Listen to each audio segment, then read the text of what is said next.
During the rise of the Third Reich, two German car manufacturers were ordered to build the most high-performance vehicles the world had ever seen. What followed was a rivalry that would reap Grand Prix victories, international domination that was a propaganda coup, and provide world fame to its drivers who risked their lives smashing speed records that would stand for 79 years. All under the direct orders of the Führer himself. This is the story behind Hitler's supercars.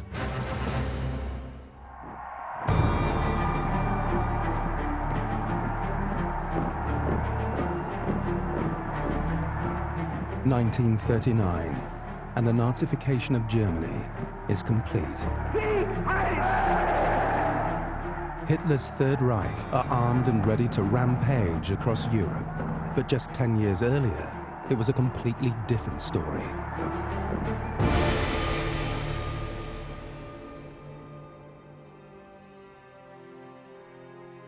The Great Depression is absolutely catastrophic for Germany. It's just starting to pick itself up after terrible years following the end of the First World War. And it's working as a democracy, it's working as a liberal society, then suddenly comes a Wall Street crash, followed by the Great Depression.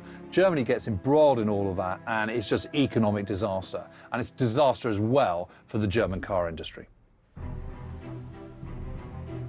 Germany in 1928, there were still 64 car manufacturers. 4 years later, 1932, only 26 did survive. Laborers lost their work. You had 4 years before 1932, around 84,000 people working in the automotive industry. And 4 years later, only 35,000 people were still working there. It was disastrous. Whenever you have a serious financial crisis, you always have political upheaval. And it's this upheaval that allows the Nazis to take hold. But with Hitler comes ideals of nationalism, of a return to this kind of sort of the Aryan ideal. And with that comes sporting prowess. And the most modern and exciting area of modern prowess and nationalism and sport is, of course, motor racing. All of the national motor racing superpowers had their brand, had their diamond team. Italy, Alfa Romeo. France, Bugatti. England, ERA, English Racing Automobiles. Couldn't be more transparent what it was all about the flag, about the nation, about the characters and who they were. And one of the greatest exponents of that real national pride was the Germans. Avers, now an unspectacular corner of Berlin. But 90 years ago, it was at the epicenter of international motor racing. It was really a kind of temple of the modern world. It was an extraordinary configuration, really. It was just one dual carriageway, 6 miles each way with 2 bends, one at either end, the south curve and the north curve.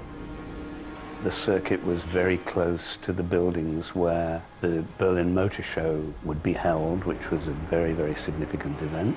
So it was all a big kind of complex of modernity. There wasn't another purpose-built racing gladiatorial auditorium in any other European capital city. Not in Turin, not in Paris, not in London, but there was in Berlin.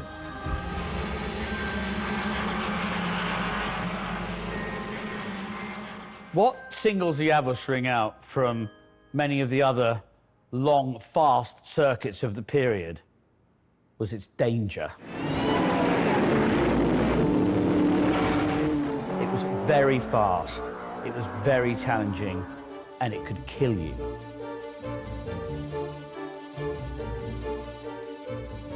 At that stage in the life of the motor car, people were just thrilled by the spectacle of cars going at 100 miles an hour, 150 miles an hour. You know, this was like watching space travel. The 1932 German Grand Prix at the Aves circuit was a very significant event indeed. Rudolf Caracciola, who'd been Germany's #1 racing ace, turned up at the wheel of an Alfa Romeo, painted white in German national colours, but still he got booed because he was driving an Italian car. And there were lots of other big cars, 5-litre Bugattis, V16 Maseratis, very exciting things. But the most interesting car was a Mercedes, driven by Manfred von Brauchitsch. Mercedes-Benz did not really have a Grand Prix product that they could put on a track and take on the likes of Bugatti and Alfa Romeo until they were on home turf.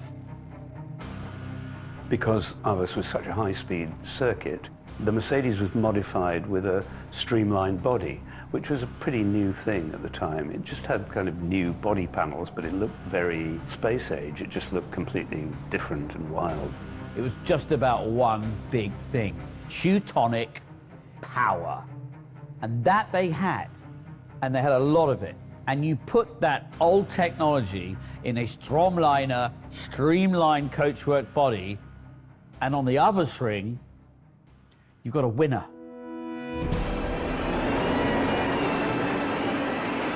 People get excited if the outsider is winning.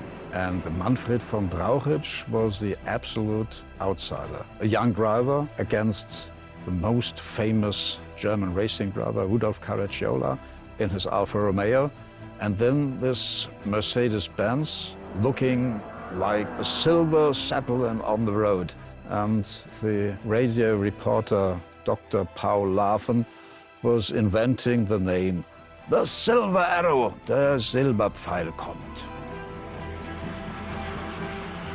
300,000 people there in this amphitheatre of speed. And sure enough, it was a head-to-head between Caracciola and von Brauchitsch.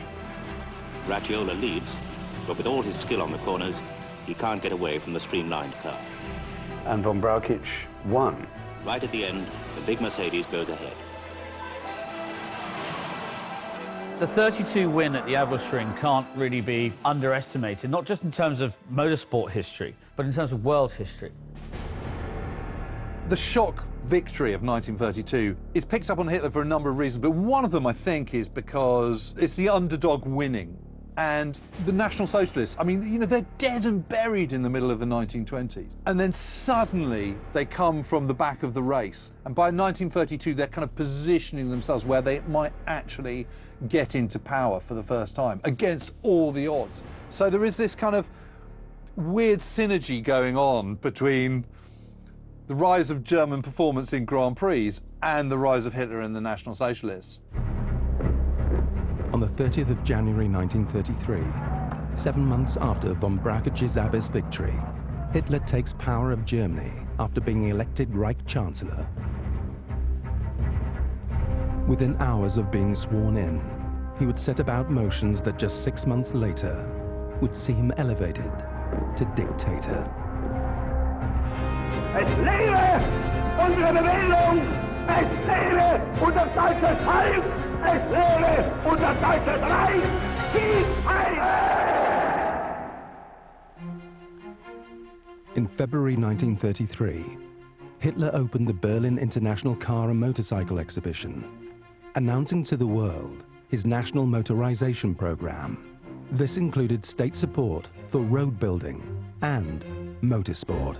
Motor cars were very important to Hitler. You know, he always had a nice Mercedes himself, but he was keen to motorize Germany by building, you know, the plans were to build 22,000 kilometers of autobahns and the Grand Prix team, with the idea of demonstrating to the world what German technology could do. In his mind, being the thought that if we show them what we can do with our Grand Prix cars, you know, they might start wondering what we can do with other kinds of advanced technology. Mercedes wasted no time pursuing this new source of money for a new Grand Prix car. They had always represented Germany in motor racing, so assumed they would get all the money for the new national racing car. However, there was a rival, Auto Union. Auto Union came about when 4 German road car manufacturers, Audi, DKW, Horch and Wanderer, joined forces, but it was obviously an attempt to get together and fight the power of Mercedes. And they presented Hitler their plans for a second German national racing car. And Hitler did approve, and they split the money. 500,000 bucks for Mercedes-Benz, 300,000 for Auto Union. And so the duel was on. That was National Socialism. Anyone was allowed, ultimately. And, you know, Adolf Hitler and what he did with Auto Union, and he just stood up to Mercedes-Benz and he said, well, these guys are playing too. What you got? And for the guys on the board at Mercedes-Benz that day, utter shock. If you want to hear the reaction of the director of the Mercedes-Benz company in 1933, I'll read it. We are the oldest car manufacturer in the world. It would therefore, in our view, violate the sense of justice of every German if the funds which the Reich is willing to provide were to be allocated to a company that has not so far been engaged in building cars.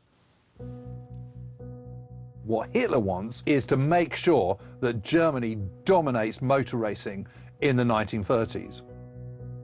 For 7 months, the hand-picked crews of technicians at Mercedes and Auto Union toiled and tested the very latest in lightweight materials, aerodynamic thinking, and supercharged engines. After developing their designs in time for the 1934 Grand Prix season, the first generation of Hitler's supercars had arrived. The Auto Union Type A, nicknamed the P-Wagen, P standing for Porsche, after its designer Dr. Ferdinand Porsche, was revolutionary with its mid-engine design. Now the norm in motor racing, but back in 1934, this was unheard of. Porsche's streamlined body was powered by a 4.4-litre supercharged V16 engine, producing 280 brake horsepower, comprising of 1,622 individual component parts. This was engineering on a whole new plane. The Mercedes-Benz W25 followed a more conventional route with a front-engine concept, but using the latest lightweight materials shaped for aerodynamic efficiency. Power came from a 3.4-litre straight 8-cylinder engine, fitted with a soon-to-be infamous howling supercharger that delivered a massive 325 brake horsepower, some 110 more than the class-leading Alfa Romeo of the time.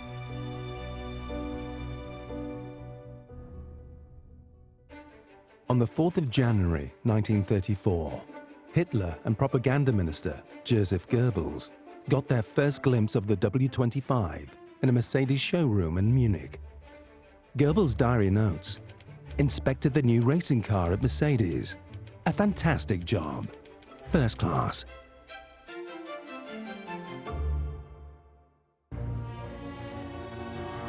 The first of Hitler's supercars to break cover was the Auto Union on the 12th of January 1934 at the Avis circuit to fulfill their contractual obligations to the Third Reich.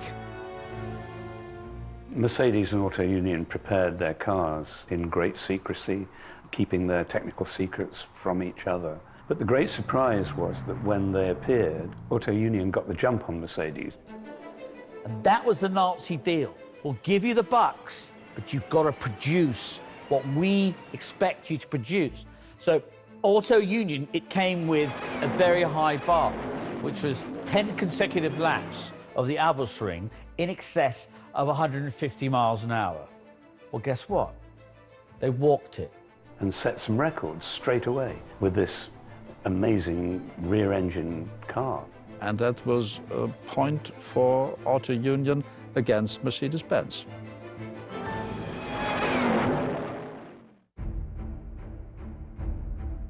The Nazis can't make aircraft. You know, that is part of the Versailles Treaty. They can't do it. They can have glider clubs in secret. They can be preparing for the Luftwaffe in secret, but they don't have to be secret about motor racing.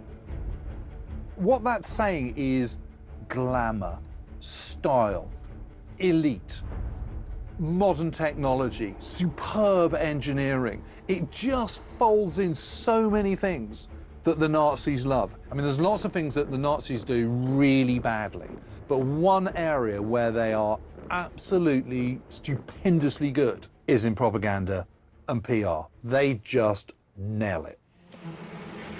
The Reich Ministry of Transport insisted that the new German national racing cars made their public debut on home soil at the Berlin Grand Prix at Avers. These cars were like nothing anybody'd ever seen before. Imagine what the German motor racing's public witnessed that day. These machines slithered out of the back of their transporters.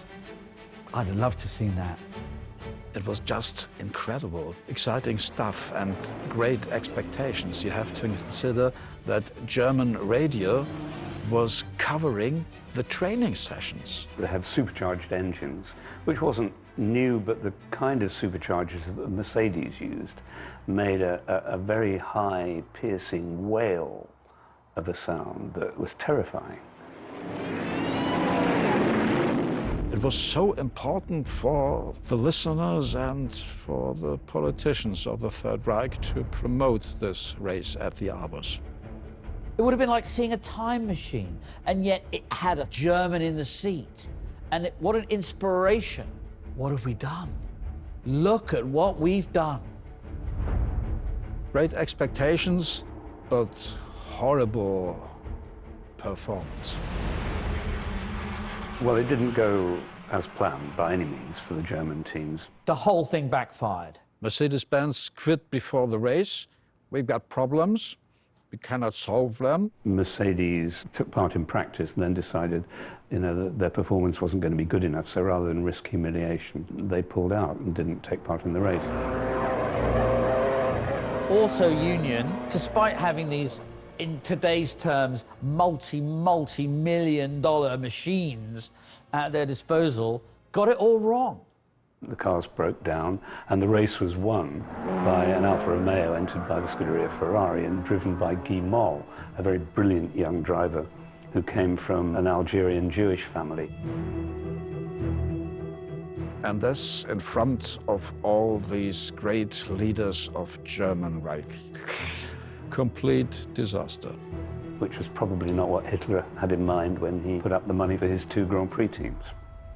It's not good for the Nazi press, and so keep it low down in the papers. That was the message by Goebbels. For their first excursion onto foreign territory, they went to France, to Montlhéry, near Paris. It was the first appearance of both German racing cars outside their country. Very important. It's time to stamp your dominance. Show the world what these things can actually do, and what better place to go. Montlhéry was a combined track. Part of it was banked oval, which would suit the high-speed nature of the cars that Mercedes and Auto Union were producing. What better place to go and show them is a new rule coming your way, which is us, the Germans. What they showed in practice for the race was that they were vastly superior to everything else. The demonstration on foreign soil of their capabilities was unmistakable. The night that the Silver Arrows dominated qualifying at Montlhéry was also the night of the long knives. I mean, you couldn't make it up. It's like, if it was in a Hollywood movie script, you wouldn't believe it, because the increasingly overmighty SA, the Sturmabteilung, which has been instrumental in seeing the rise of the Nazis, headed by Ernst Röhm, is just getting a bit above itself. It's starting to become a threat rather than a colleague. So Hitler orders this sort of cancelling out of the SA. This night of terror produced many victims. The Nazis killed the Nazis, but they didn't only kill their former friends, they did kill their opponents as well. Dr. Klausener, one of the founders of the Nürburgring, was murdered in this night too.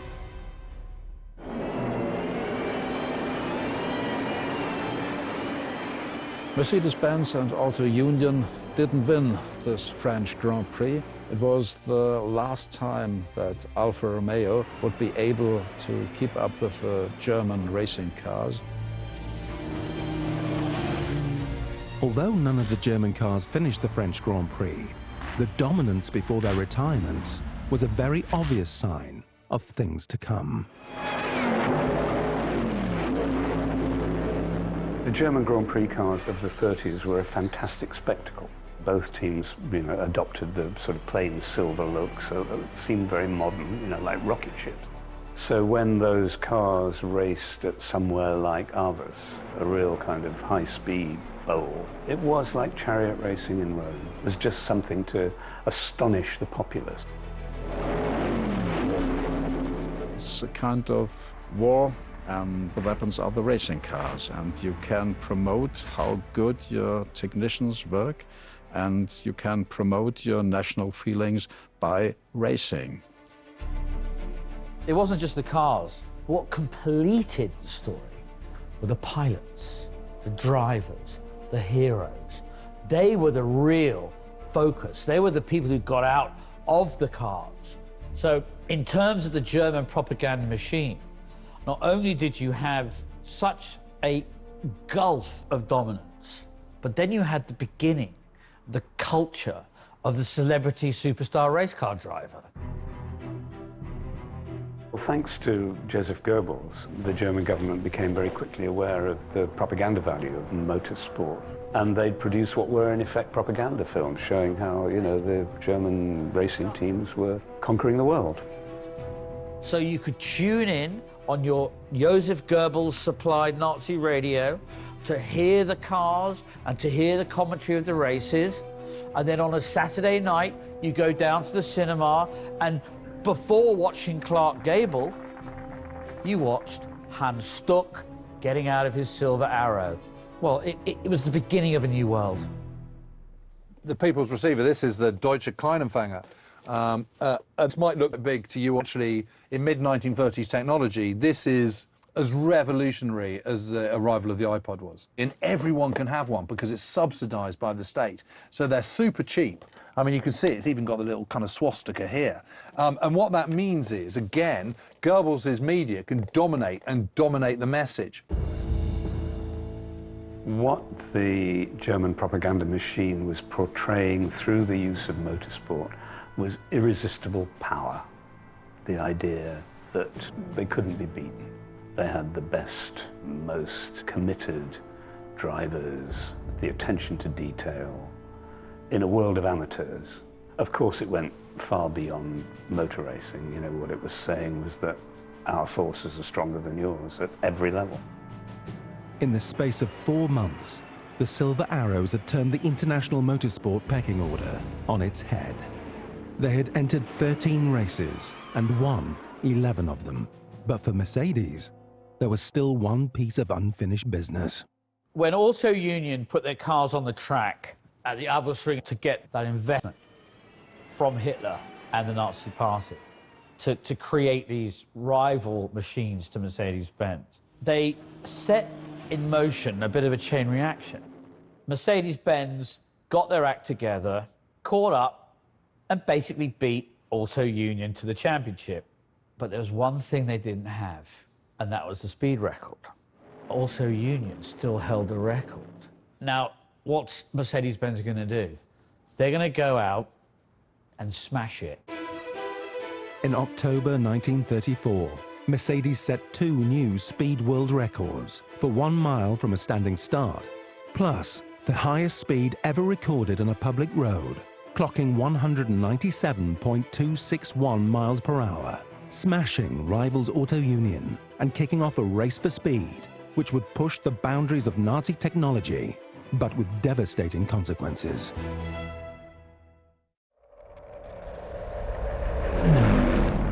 February 1935, Hitler reveals his Luftwaffe. This was part of the Third Reich's rearmament program. This loud petrol-powered show of strength was also playing out on the racetracks of Europe as Mercedes and Auto Union continued their winning ways. Everything changes in 1935 because this is when the Luftwaffe is announced to the world in contravention of everything that's been agreed in the Versailles Treaty, and suddenly it's petrol power, you know, in the air and on the ground. 1935 also saw the debut of a new German driver. The arrival of Bernd Rosemeyer gave the German government exactly what they wanted. A young, handsome, exciting Aryan superhero who was a great driver, no question about that. He came into the Auto Union team. The car was a very difficult car to drive, rear-engined. A lot of people couldn't handle it. Rosemeyer was a motorcycle racer, so stick him with all that bravery in a rear-engine Auto Union 16-cylinder Grand Prix car. All the traditional guys were complaining about this and complaining about that. For Rosemeyer, it was perfect. There was nothing wrong with it. How could you possibly complain about this? It just came very naturally to him, taming this, what was supposed to be a fearsome beast. And by the end of 1935, it was very clear that he was as fast as the fastest. He managed to win his first Grand Prix at the Masaryk Ring in the Czechoslovakian area. And then he met his wife. He met his wonderful aviator, very exotic, fabulous celebrity German wife on the podium at the Czech Grand Prix, which he won. Ellie Beinhorn was a female aviator, very famous in Germany, and kind of famous as Amelia Earhart from the United States. Young woman, very nice looking, very, vivacious, good hero material. And she'd become the second woman to fly solo from Europe to Australia. She'd crash-landed in the Sahara and been rescued by Tuaregs, and, she was the stuff of, legend already. And when these two met and fell in love immediately, that gave the German government the dream couple, basically. It was beyond Posh and Becks of the 1930s. And of course, this is just gold dust for Goebbels. They are the embodiment of this new rise of the Aryans, which is all part of the kind of National Socialist shtick. So you had Rosemeyer, the golden boy, against Caracciola, the older man, the establishment man, who happened to drive for Mercedes-Benz. And it was the old guard that won in 1935, with Caracciola and Mercedes winning the Grand Prix Championship. 1936 would be a different story.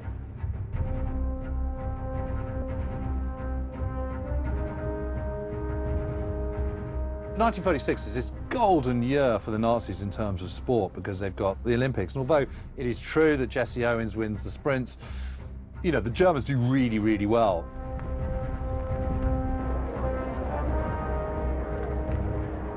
It is an incredible advert for the emergence and the dominance of Nazi Germany on the world scene.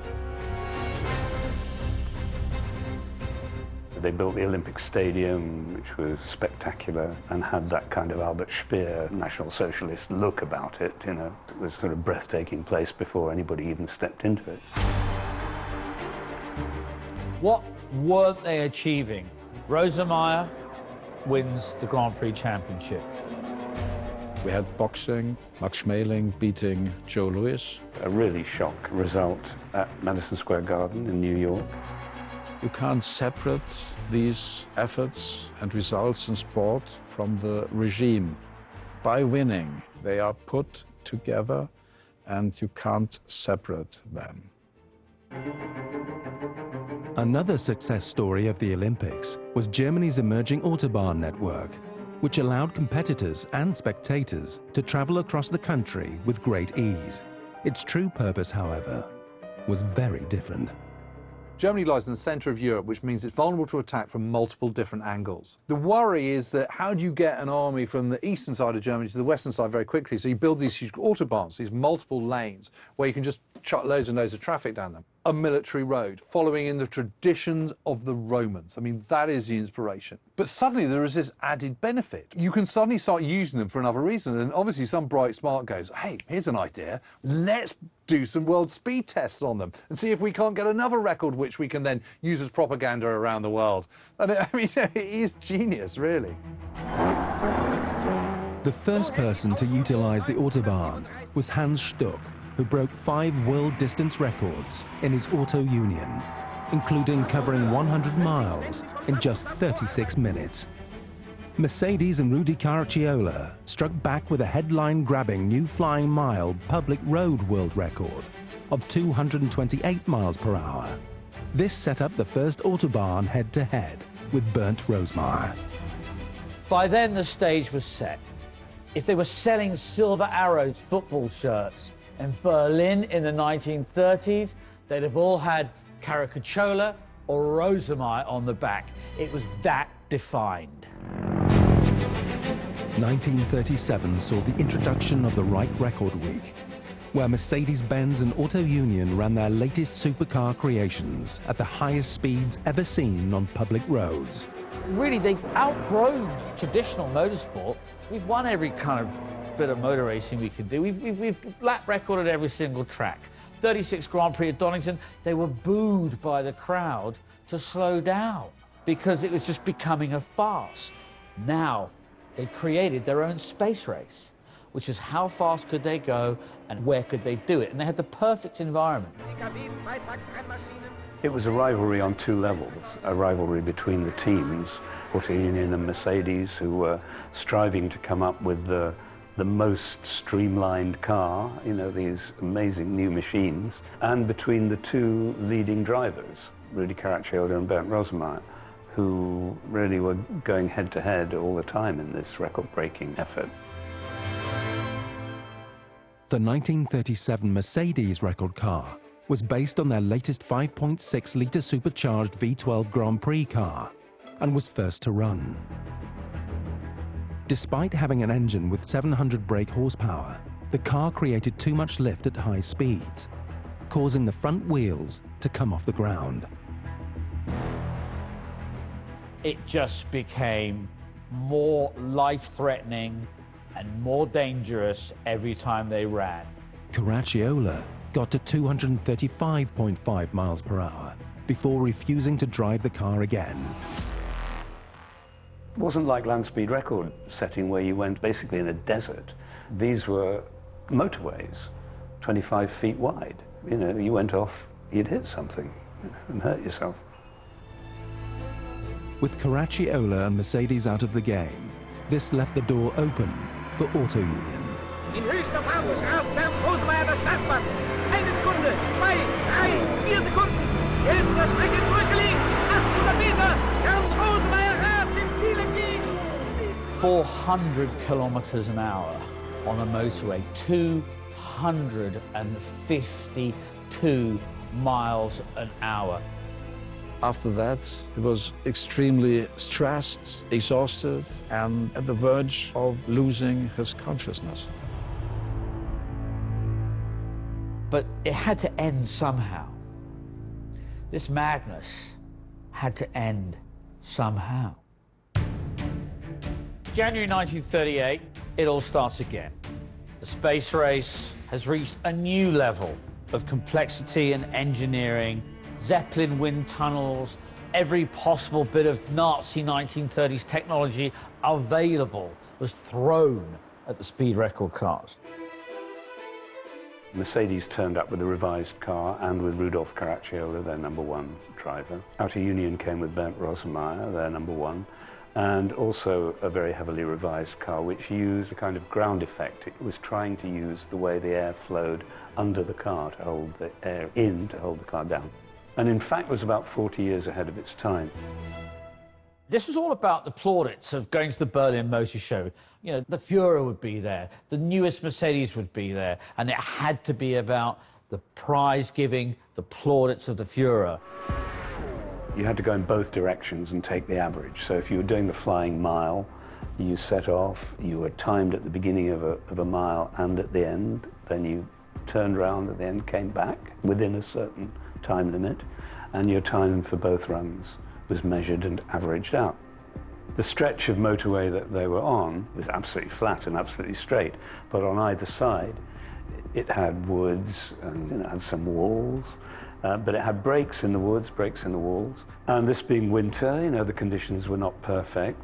But they had to do it just in time for the opening of the Berlin Motor Show in order to present Hitler a new German record on the Autobahn.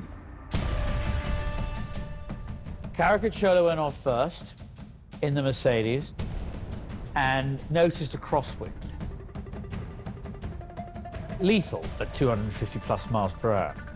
For the flying mile, he managed a speed of 268 miles an hour, an astonishing figure.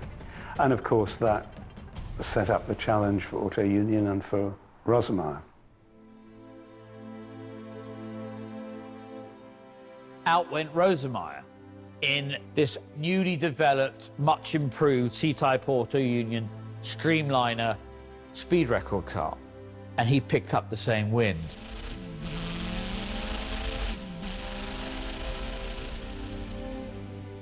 He was up to the speed that would have matched or beaten Caracciola when he came to the bit of the mile where Caracciola had noticed a problem. It was a break in the trees and the crosswind of maybe 60 or 70 miles an hour. But when you're doing 270 miles an hour, crosswind would have a really serious effect. He tried to correct and probably overcorrected. This lightweight aluminium superstar electron machine went into the trees and was torn apart.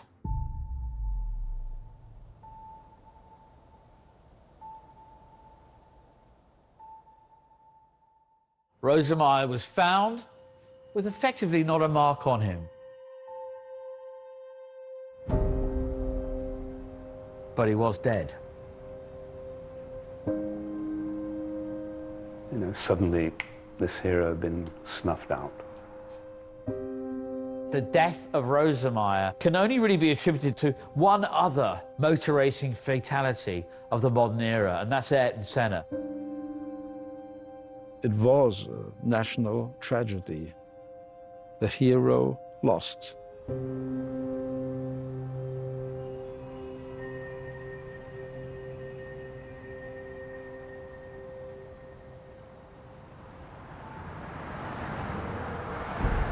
By the time Rosemeyer died in the speed record attempt, he'd been weaponized as a motor racing driver for the military aspirations that Hitler then was harboring. Rosemeyer was the role model. Be tough, be hard, be strong, be courageous. Even if you die for your country. And his funeral was a huge national propaganda event organized and hosted by the SS.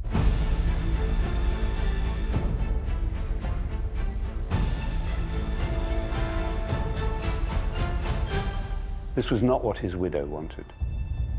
But Hitler got his way and gave Rosemeyer a big funeral with full kind of military honors and swastikas everywhere. And he sent a personal message to Rosemeyer's widow: may your grief be lessened by the knowledge that your husband died fighting for Germany. Fighting for Germany? Trying to break a speed record? Maybe. Rosemeyer's death, unfortunately, overshadowed the absolute technological feats that Caracciola, in that same event, achieved. On the Autobahn, in his speed record attempt, an average speed on the flying mile of just under 270 miles per hour, maxing out at over 270 miles an hour. In 1938. This public road world record would stand for 79 years.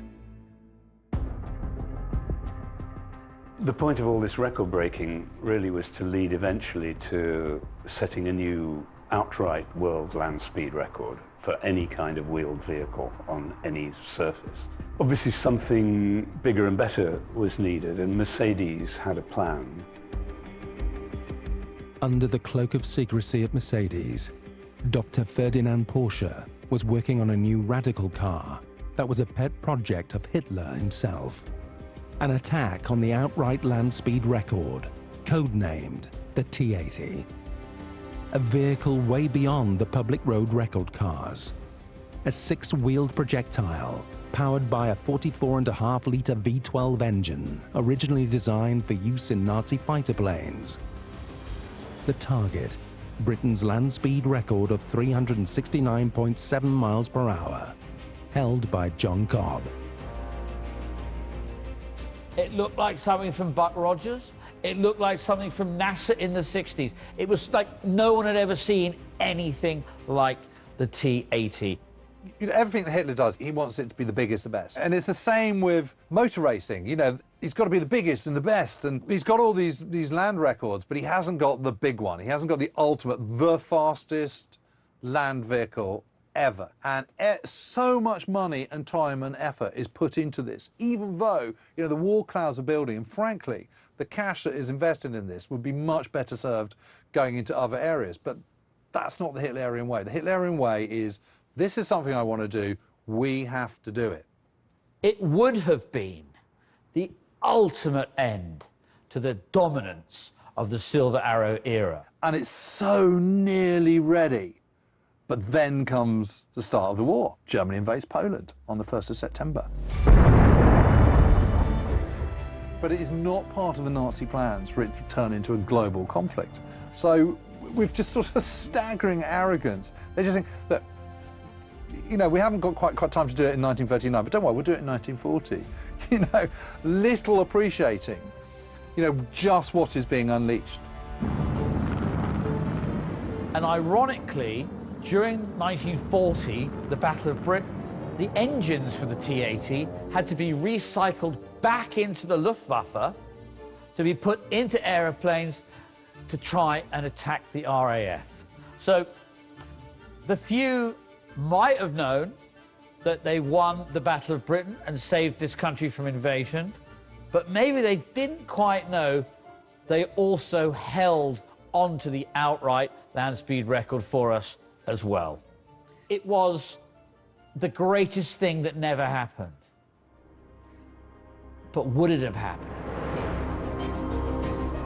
Located at the home of British motorsport lies a company capable of unlocking the secrets to whether the T80 could have been the first 370 miles per hour land speed car. Total Sim is an aerodynamic consulting company. We mostly use computers to simulate aerodynamics and fluid flow. We've worked in just about every motorsport series you can think of. We've diversified into other areas of sport, such as bobsleigh, cycling, things where drag is important, including downhill skiing and snowboarding. We've done a number of speed record vehicles, motorbikes in the past, and they've only got a fixed amount of power, and that power's got to overcome rolling resistance and drag. So minimum drag, minimum rolling resistance. But the question is often one of stability. So getting to the speed is one thing, but not getting into a wobble, that's the tricky bit. Using historical design drawings and photos, Total Sim were able to construct a virtual T80. After applying the weight and power outputs that the T80 would have been capable of, it is then possible to calculate whether the last of Hitler's supercars was able to beat the 369.7 miles per hour needed to take the outright land speed record. So the results of the modelling show several things. This first animation shows the energy over the car. Anything that's not red is energy lost. So the car is actually very efficient. The drag is low and it cuts through the air far more efficiently than a Formula One car does. We've taken the drag numbers and we've made some pessimistic assumptions on transmission efficiency, pessimistic assumptions on rolling resistance. It's reasonable to assume that on the Autobahn, the speed it would have achieved would have been in excess of 375 miles an hour. So we think it would have broken the record. By 5 miles per hour, the T80 would have been a world record holder. But that's not the full story. The next image we look at here shows the distribution of downforce, how hard the car is pushing into the ground. And what we can see is the red at the front is creating lift, and the blues and purples at the rear are creating downforce. And what's interesting about that, although it makes downforce, it makes that downforce more towards the rear of the car. But what's key is that that centre of pressure, that centre of force is behind the rear axle, which is going to lift the nose. And that means at some speed, it's going to go and fly.